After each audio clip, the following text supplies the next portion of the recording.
ඉන්න කාලේ විතර එයා ලියනවා.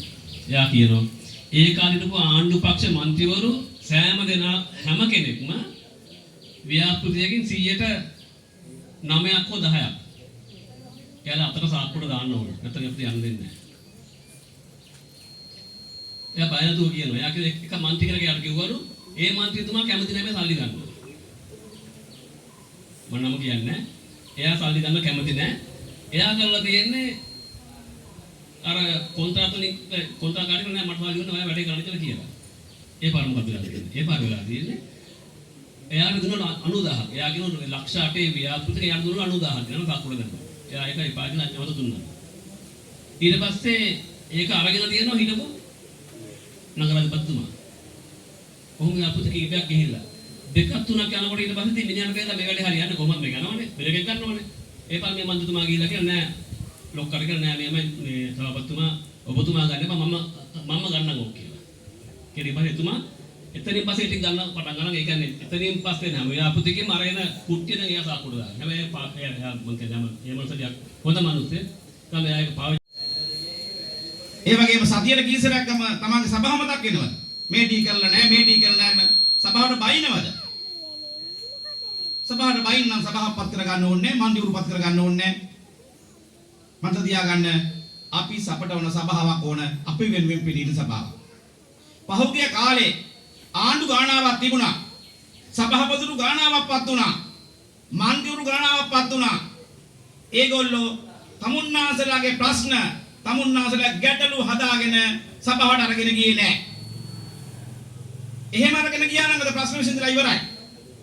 දැන් මේ සිරිසුමන මාවත අරුණ සහෝදරයා පසුගියදා හදන්න ඕන පාරක් කියලා සභාවට යෝජනාවක් ඉදිරිපත් කරා. ඒක බාරගත්තා. අපි සම්මති කමිටුව වරා බාර දුන්නා. ඒක බාරගත්තා. ඒක ටෙන්ඩර් කැරෙව්වා. ටෙන්ඩරේ දීලා තියෙනවා. ඒ වැඩ කටයුතු ආරම්භ කරනවා. දැන් චන්ද්‍ර නතර කරපු හින්දා මම යයෙන් පස්සේ. ඒ පාර සංවද නෙවෙයි. හැබැයි කොන්ට්‍රැක්ට් එක ගන්න කෙනා ගියාවි. මේ අපේ ආණ්ඩු කාලේ පාස් වෙච්ච කෙනෙක්. එහෙම කොන්ට්‍රැක්ට් කරලා මේක අරගෙන තියෙන්නේ. එයා කියන්නේ එහෙමයි. එයාගේ ආණ්ඩු තිබුණේ මීට දික්බැල සංචාර කලාපයත් එක්ක දියුණු කරන්න පුළුවන් මුළු ධනස්කන්ධයක් තියෙන ලොකු සම්පතක් තියෙන සභාවක් මේක. අද උරුගම් 18 අහිංසක මිනිස්සුන්ගේ ගෝවි නිෂ්පාදන විකුණන්න වෙළඳ පොලක් නැහැ. දික්කැල පොළ භූමිය වරන්න කිසිම සංවර්ධන කටයුත්තක් නැහැ. නමුත් හැමතැනම ප්‍රොංගි. ඒ වගේම දීවර කර්මාන්තය දීවර කාර්මිකයට මුළු ලැබෙන්න ඕන අවම පහසුකම් ටික දීලා නැහැ. අඩු ගන්න දීවර වරයවල් ආශ්‍රිතව එක টয়ලට් එකක් හදලා නැහැ. මෙහෙම සභාව මොකටද? මතක තියාගන්න එවැනි දූෂිත වලල් එලවලා දාලා අපි අලුත් සභාවක් පිටවන්න ඕනේ. නිර්මාණශීලී සභාවක් පිටවන්න ඕනේ. මතක තියාගන්න ගමෙන් දාන ගමේ නියෝජිත ඇමතුමා මන්ත්‍රීවරයෙක් දාන්නේ ගමේ මන්ත්‍රීවරයෙක් අපි දාන්නේ. ඉල්ලන්නේ ගමේ මන්ත්‍රීවරයෙක්. හැබැයි තියෙන ලොකු වාගීමක්. පෞද්ගලික කාලේ මන්ත්‍රීවරු වාගීම් තිබුණේ නැහැ. මුකුත් වැඩ පිළිලක් තිබුණේ නැහැ. අපි ඉතින් වැඩ පිළිලක් අපේ පක්ෂයෙන් දෙනවා. ඒ අනුව නගරය ගම හදන්න ඕනේ. ගම සංවර්ධනය කරන්න ඕනේ. අපේ මන්ත්‍රීවරුන්ට අපි විනය කරපු මන්ත්‍රීවරයෙක් තමුන්නාසලට ගමට දෙනවා. රැයට අඩිපුඩි ගහන්න නැති, කුඩු ගහන්න නැති, ගංජා ගහන්න නැති, රැයට හරේ මෙහි වලත්තකම් වල දුවන්නේ නැති හොඳ මන්ත්‍රීවරයෙක් දෙනවා. වාහන 7ක්.